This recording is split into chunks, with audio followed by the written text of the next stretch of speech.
game wasn't won by the man who made that touchdown. It was won by a team, and every man on the team had a share in winning it.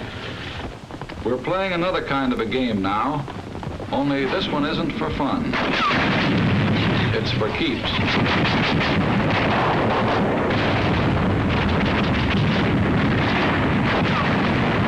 And this game won't be won by any single player either. It'll be won by a team called the United Nations. The ball will be carried by the men in the backfield. The tough little guy from China, Big Joe, Russia, John, Britton, and a guy called Yank, the 4 greatest backs in the world.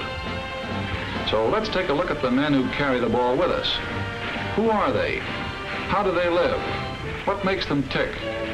Let's start with the one that's toughest to understand, the one we know just enough about to confuse us, John Britton. Here's where he lives. A little island no larger than the state of Idaho. 500,000 people live in Idaho. 96 times that many live in Britain. The Nazis and the Japs scream about Lebensraum, living space. But there are more people on a square mile of Britain than a square mile of Germany or Italy or Japan. More congestion than practically any place on earth except the New York subway or a sardine can. And that's a clue that explains a lot about John Britton. We build front porches on our houses because we didn't want to miss the chance to see our neighbors. But John Britton hides himself in a little box and plants a hedge around that to make sure he doesn't. Living that close to neighbors, privacy is part of the pursuit of happiness. And in the sardine can called Britton, they learn to get on with their neighbors. They have to. He's too damn close. That's why they have so little crime in Britain. Believe it or not, even in wartime, the British cop does not carry a gun, nor does the professional crook.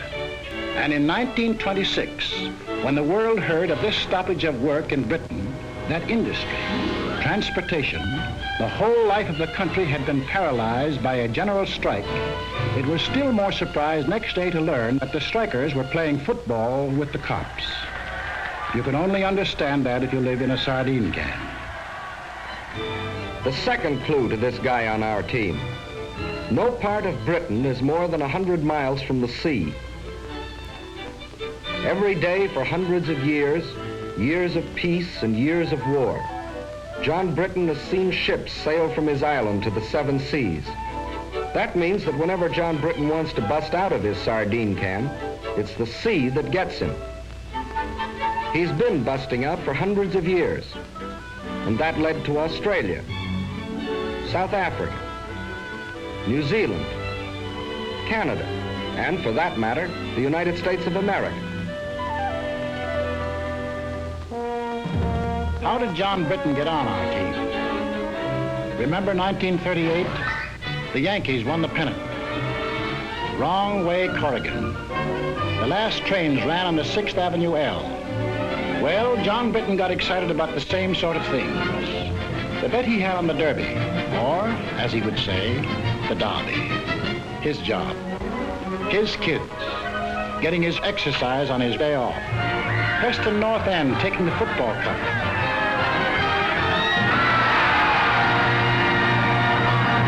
Only 300 miles away, people were cheering another kind of event.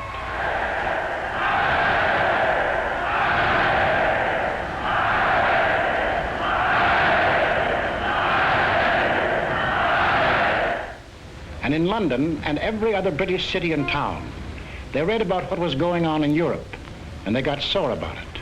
But they were also pretty well determined to keep it none of their business. Then, this looked bad. The Czechs had a mutual assistance pact with France, and France had one with Britain. This might mean war, even though everyone was anxious to avoid it. They'd been through one war, perhaps been wounded. Hundreds of thousands of their brothers and friends had been killed. There was nothing beautiful to them about war, and they had no desire for another. In a last desperate effort to preserve peace, the Prime Minister today flew to Munich. All was well. Britain, France, Italy, and Germany were signing a pact at Munich, a pact in which the Germans agreed they had no further territorial claims to make. It was to be peace in our time. But it turned out to be a strange sort of peace. Hitler's first move was to break the pact he had signed. Wishful thinking was ended. Now they knew something had to be done about Germany.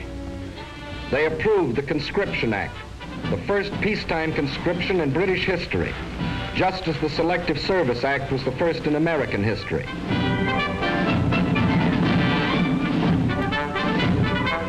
The British had put their cards on the table.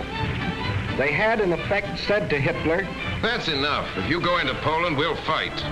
Hitler smiled. Like other would-be conquerors of Britain, Philip of Spain, Napoleon, Kaiser Wilhelm, he thought he understood the British. He didn't. The sleeping lion began to wake up. He was a pretty drowsy lion for the first 6 months of the war. He snapped and growled.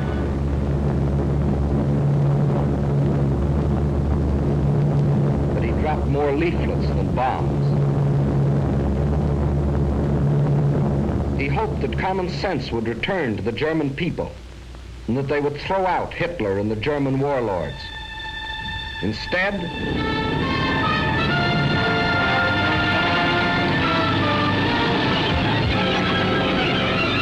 at dawn this morning, the German armies, without warning, invaded the neutral countries of Luxembourg, Holland, and Belgium. The King of the Belgians today surrendered his armies of more than 500,000 men. Marshal Pétain, as French chief of state, has asked for an armistice. The issue in France is ended. Britain was alone. Czechoslovakia occupied, Poland defeated, Denmark gone, Norway gone, Holland, Belgium, France gone. Only Britain now. Britain was alone. Hitler considered the war over. Everybody considered the war over except the British. At the 11th hour, the lion was finally aroused. We shall defend our island, whatever the cost may be. We shall fight on beaches, landing grounds, in fields, in streets, and on the hills. We shall never surrender.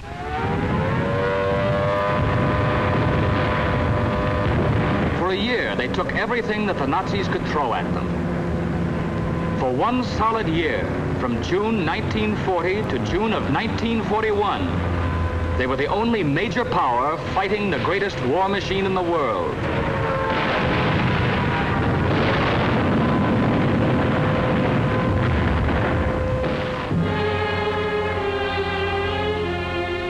They took body blow after body blow. Solid punches before they even had their guard up. All they did was take it on the chin and hang on to the ropes. They never went down. And while they buried their dead, they prepared grimly and defiantly for the day when they could strike back.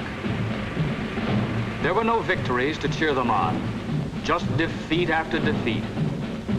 Some heroic, like the beaches of Dunkirk, or like the hills of Greece, where British soldiers landed to keep their pledge of honor to the Greek people. Landed knowing they were facing overwhelming odds.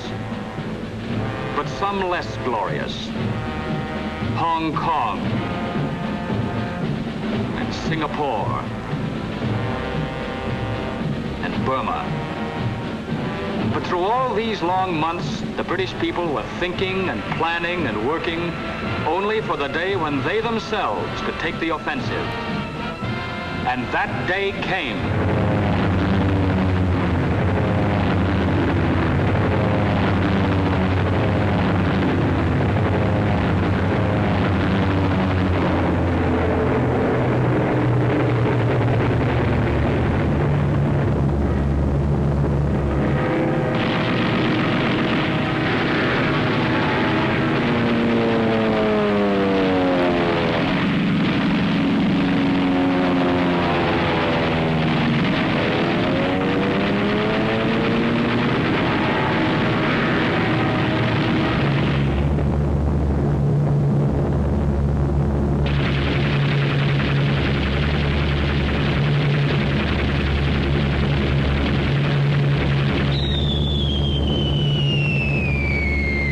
the British that made the Germans realize that war could be brought to German soil, too. Day after day, night after night.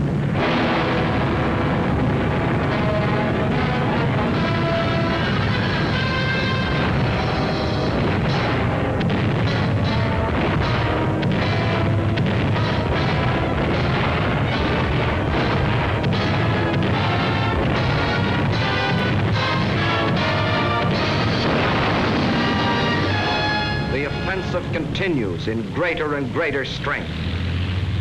That's in the air. And on the ground, 1,500 miles away in North Africa.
$1,700 miles in 122 days. 1,700 miles of sand and wind and enemies. Once more, the people of Britain heard their church bells ring.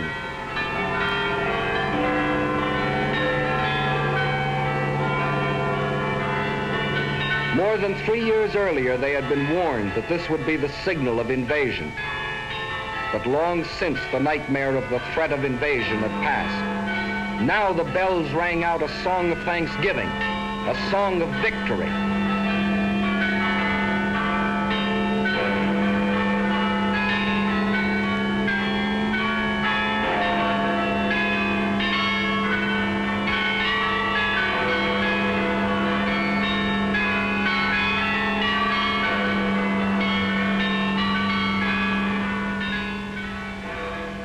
Now there's the plain and simple truth about Britain.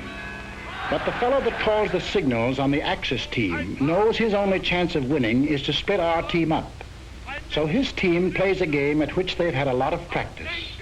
A game which has conquered half a dozen countries for them. A game called Divide and Conquer. Men like these tell the British we aren't taking the war seriously. They tell the Russians we are letting them down. They tell the British the Russians will sell them out. And they tell us... It is manifestly ridiculous for the warmonger Roosevelt to tell the American people that they have anything in common with the British. On the contrary, they are different in every respect. Well, there are differences, that's true.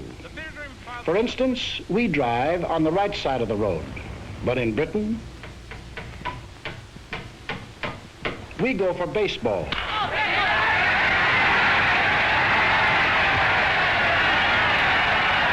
They have a little number called cricket.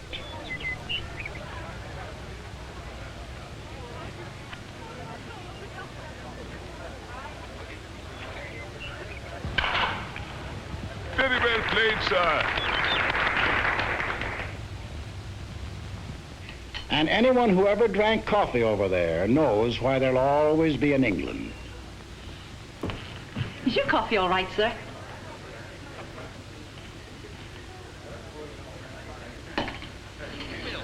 glass of half and half. Have you heard about it, boys? Give us another glass of half and half. Blimey, you'd have thought it happened to poor old Bill. And another bloke here. So I went in to sup my dinner, but it's that in buckets and I was getting swarch.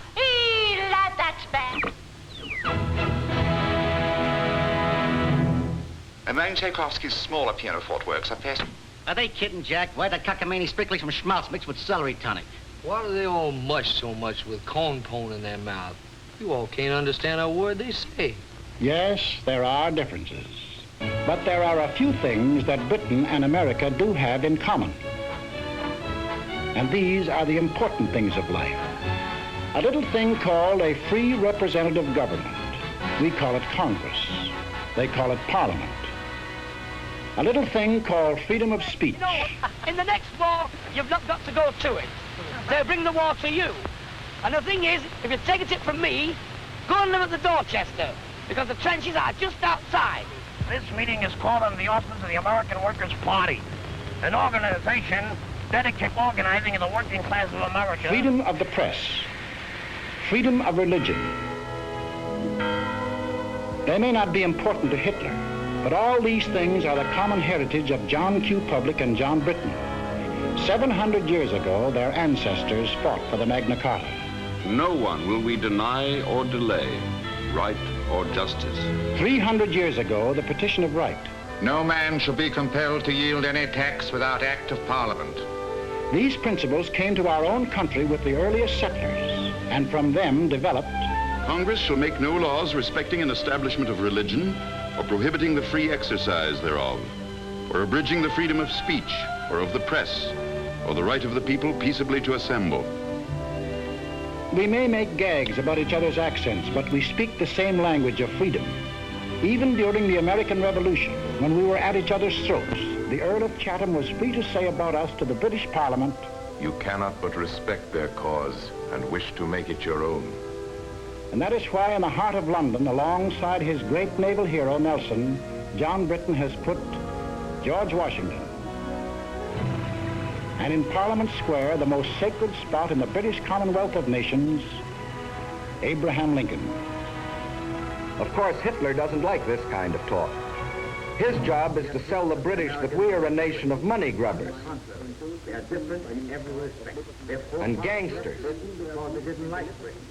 While in the next studio, he is selling us the idea that the British are gutless and dopes. The John Q. Public and John Britton are entirely different.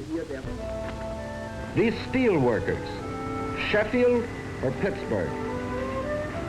These children, American or British, they live in lands which share the same hopes, the same ideals, and unlike the poor children of Germany, in lands where the truth is free.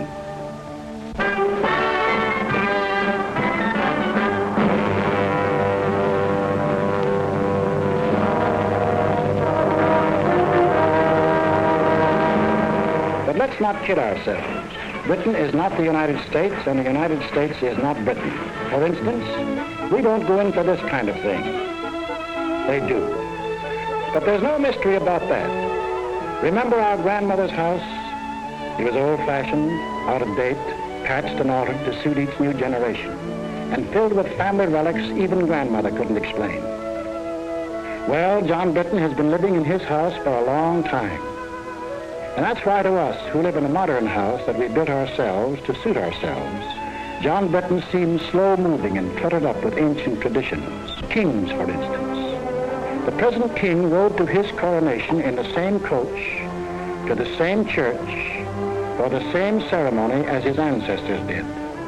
But the job he took on is very different from theirs. There have been some changes made, for the British king can no longer make laws or impose taxes or interfere with government. He and his family work as hard as any other citizen, doing the job that the people expect of them. Today, the king is the servant of the people and not its ruler. When an American is arrested and brought to trial, the bailiff calls his case The People versus John Doe. But if such a case were called in Britain, it would be The King versus John Doe. It means the same thing. Today, the British king is the symbol of the people. The British are great fans of the fellow in Buckingham Palace, But when they sing God Save the King, they're not worrying about his help. They mean God bless the British people. And the dukes and the earls? But in 1911, the people took away the last remaining power of the lords to block the action of the people's representatives. Dukes and earls don't run the country anymore. Today, there are only two people who do that. John Britton and his wife.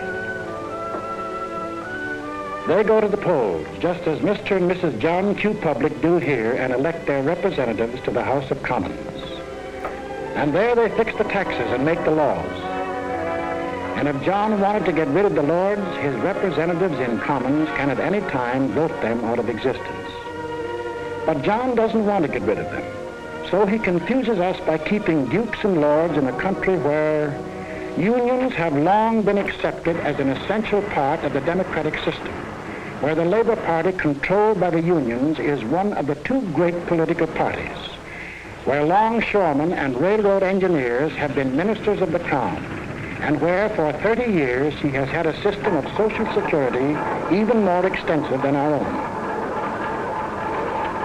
So when you read about Lord Louis Mountbatten or Lord Beaverbrook, former head of aircraft production, don't think they got their jobs because of their titles.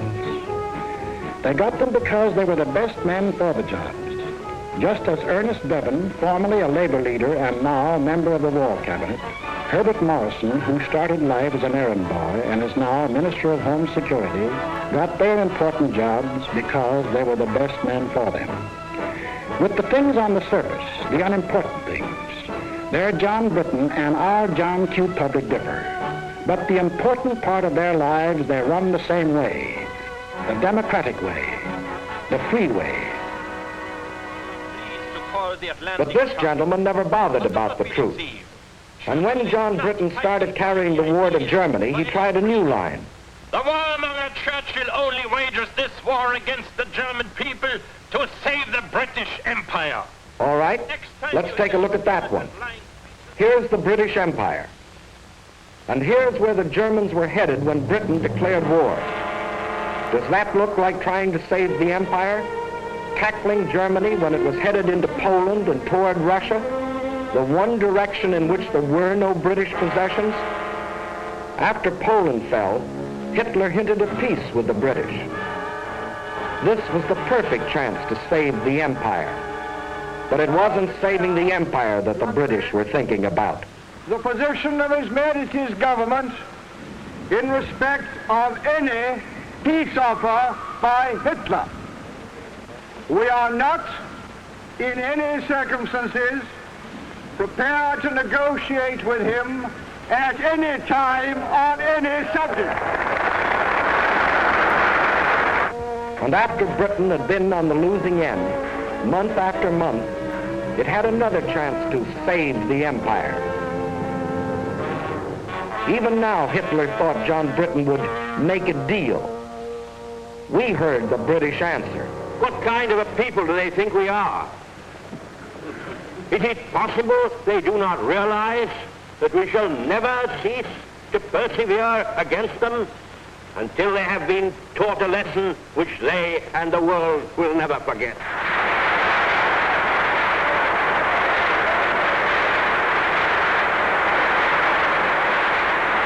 And let's take a look at this British Empire. The freedom we fought for in 1776, Britain has since freely given to Canada, Australia, New Zealand,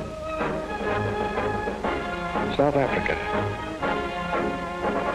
These are independent nations with their own parliaments, their own laws, even their own money systems, their own tariffs, which often work to Britain's disadvantage, their own armies and navies. Britain couldn't even take them into war if she wanted to. That's a problem they settle for themselves. Each one of the British Commonwealth of Nations declared war on Germany of its own free will. Of course, no one ever talks about the British Empire today without mentioning India. And men of goodwill in Britain as well as other countries have been outspoken in their demands for Indian freedom. For no man who believes in democracy can support foreign rule of any people. But there are things that many of us do not know about India. For instance, that India pays no taxes to Britain, either directly or indirectly. That the Indians fix their own tariff laws, frequently to Britain's disadvantage. That of the Viceroy's Executive Council, 11 of the 15 members are Indians. And in the courts, 10 of every 11 judges. Furthermore, that no Indian is ever conscripted for service in the Army and Navy. It was voluntary enlistment that raised the Indian Army from 170,000 at the outbreak of war to 1.25 million today. And on the subject of India, listen to the words of Field Marshal Jan Christian Smuts. He fought against the British 40 years ago, was defeated in his fight, and still became the leader of one of the British Commonwealths of Nations, Prime Minister of South Africa. India, if she will, can be free in the same way and by the same means as Canada, Australia, and New Zealand are today free sovereign states. Their peoples worked out a constitution for themselves. The same course is open to India if the peoples of India will agree about the terms of a free constitution. Freedom isn't a thing that can be imposed from without. It can only be created from within. The Indians have a responsibility to reconcile the differences that exist in the vast Indian population with its 100 different languages, its dozens of different religions. And on March the 11th, 1942, the British government placed itself on record and promised full self-government to India if India will work out a constitution that will satisfy its people after the war is over. But during this war, military leaders agree Allied troops are needed in India as an effective bloc by the democratic world to keep the Nazis and Japs from uniting. Further, India provides the bases for United Nations bombers to get at the Japs in Burma. In other parts of the empire, too, democracy stands on guard.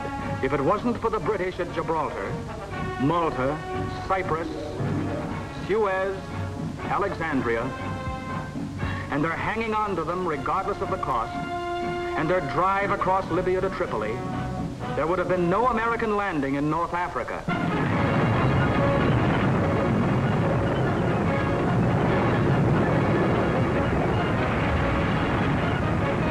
There's another tune the Nazis play about the British Empire. The British are sitting back, letting others fight the war for them. Ooh, we know that tune very well. Britain will fight to the last Australian or Canadian or New Zealander. The truth that thousands of Canadians and Australians and New Zealanders have gallantly fought and gallantly died in Crete, in Greece, in Libya. But there's something the Nazi mouthpiece leaves out, something pretty important. Out of every 10 inhabitants of the British Empire, 1 comes from Britain. But of the casualties suffered so far in this war, 7 out of 10 were born and raised in Britain. 1 of 10 in population, 7 of 10 in casualties.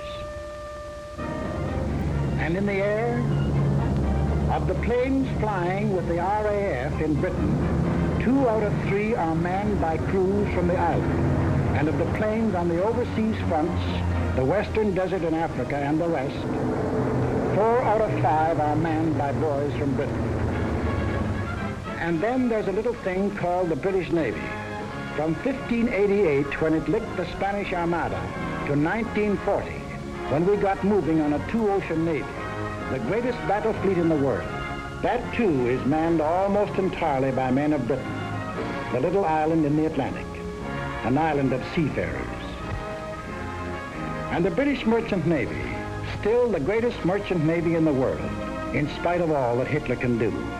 Men from every British town and village in the stokeholds of 10,000 ships, on ice-coated decks, in grimy engine rooms, men who have been torpedoed twice, 3 times.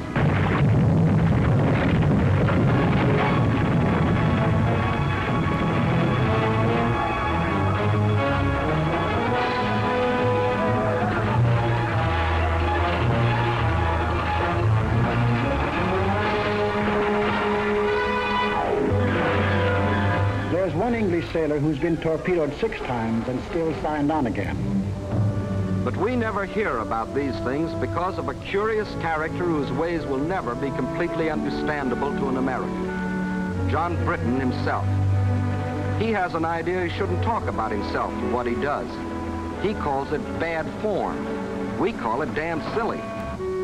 He'd say of a Spitfire, "Oh, she's not bad, little kite." But this man, the boss of the German Air Force, can tell us that the Spitfire has been the most deadly fighter in the world. And we certainly need an interpreter when this happens. Hello, Bob. Had a good trip? Oh, all right. All right. Except that he spent 2 days in the icy waters of the North Atlantic after being torpedoed on the way to Murmansk. See this man? His name is Whitten Brown. And this man, believe it or not, is the first man who flew the Atlantic non-stop. In 1919, 8 years before anyone else, he and John Alcock flew non-stop from Newfoundland to Ireland. But as usual, the British let it go at that, and Whitten Brown went back into obscurity. There's nothing wrong with John Britton that a correspondence course in showmanship wouldn't cure. For a moment, imagine that you're not American, but British. You'd still be in uniform. For in Britain, every man between the age of 18 and 41, unless he cannot be replaced at a vital workbench, is already in uniform. Your old man, too. He's had to quit gassing about the last war, for they're now starting to draft men up to 51. Dependents or no dependents. If you've got yourself into this mess, your draft board will say, "Frightfully sorry, old chap, but you're in the Army anyway." And your kid sister, if she isn't a sailor, or in the Air Force, or the Land Army, or a ferry pilot, or in the fire brigade, she's probably in the Army. For they've drafted unmarried women up to 30. And even if she's married, every woman up to 41 can be drafted to work in war plants. And it's a real draft, for 8 million workers, men and women, can't quit their jobs or be fired without government permission. Britain is only 20 miles from German guns and German planes. Everybody, man or woman, young or old, is in the front line.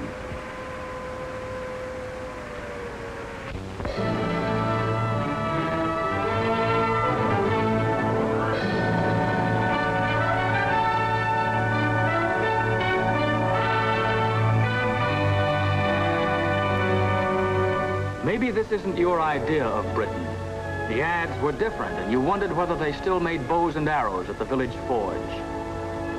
The ads kept quiet about industry, just as this one leaves out the aircraft plants and the oil fields.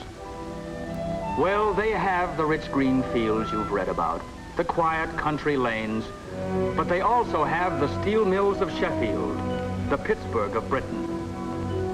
They have the picturesque little villages, the gently flowing streams, the lovely old castles. But they also have the shipyards of the River Clyde, not as modern as Henry Kaiser's, but still one of the greatest in the world. They have the old cathedrals, deathless reminders of a rich tradition. But they also have the great industrial cities of Birmingham, Glasgow, Manchester, Leeds. They seldom, if ever, saw an American tourist, but they made Britain, even in peacetime, one of the greatest industrial powers in the world. And in wartime, even as late as July 1942, this little island, no larger than the state of Idaho, was making more war goods than we were. Maybe you thought John Britton sat there and waited for us to send him planes and guns and tanks. Well, he's deeply grateful for what our Lend-Lease did for him. It saved his skin when he was in a tough spot. But today, Lend-Lease works in more ways than one. For today, John Britton himself furnishes planes and guns and tanks through the same Lend-Lease. To us, to Russia, and his other allies all over the world. In Britain alone, our forces have received, free from the British, 1.5 million tons of food, clothing, and munitions, and 2.5 million tons of other materials. There's another thing you ought to know about Britain. If your unit gets sent there, you probably won't be invited out for supper or for a drink. That's not because the British don't want to entertain you. They haven't anything to entertain you with. Britain is mobilized for war, total war, and that means an end to civilian supplies. If you were a Britisher, you wouldn't expect your girl to use lipstick. There isn't any, except what we bring over as bait. She wouldn't be smartly dressed, for clothes are rationed, severely rationed. It's very unlikely she wears stockings, for if she bought a pair of stockings a month, that would be all the clothes of any kind she could buy. That's some rationing. We think our gas rationing is tough, but John Britton gets no gas at all. He goes to a pub to buy a bottle of whiskey. The pub keeper laughs in his face. Grain is needed for industrial alcohol. Industrial alcohol is needed for munitions. And nearly all the reserve stock of British whiskey is kept for sale to America to pay for the goods Britain buys here. For don't forget, besides Lend-Lease, Britain buys and pays for vast quantities of goods. And it was the cash purchases that Britain made before we entered the war that gave our munitions industry its start and enabled us to build it up in record time. He goes to buy a pack of cigarettes. There probably aren't any. But if there are, 2 shillings, please. That's 40 cents for a pack of cigarettes. 12 cents represent the cost of the cigarettes. The other 28, the tax paid to the government. For Britain is going all out in taxation. Nobody is making any money out of this war. Industry is paying. Excess profits tax is 100%. Labor is paying. The man who earns $33 a week pays 29% income tax. And the rich man, if there are any of them left, pays an income tax of no less than 97.5%. And then there's the little matter of food. There are not many fat men in England nowadays, but John Britton isn't kicking. He knows 1 egg a week is helping him to win the war. The British rations are the rations of a free people. They could get food as they did in peacetime from Canada, Australia. But that would take ships, and the British prefer to use the ships for supplies to Russia, planes from America, troops to the Mediterranean. To win the war, every Britisher is on short rations and has been on short rations for 2 years. Everybody except the children. They get 4 times the eggs that grown-ups do. They get all the oranges that arrive in Britain, and practically all of the extra milk. For John Britton is thinking of after the war, of the new world that his children and ours will inherit. A world where there will not only be freedom of speech and freedom of worship, but also freedom from want and freedom from fear. It is not given to us to peer into the mysteries of the future. Still I avow my hope and faith, sure and inviolate, that in the days to come, the British and American peoples will, for their own safety and for the good of all, work together in majesty, in justice, and in peace. This is what the British are fighting for. They are an old people, a stubborn people, and sometimes they have moved slowly. But in 3 years of blood and sweat and tears, John Britton has found his soul.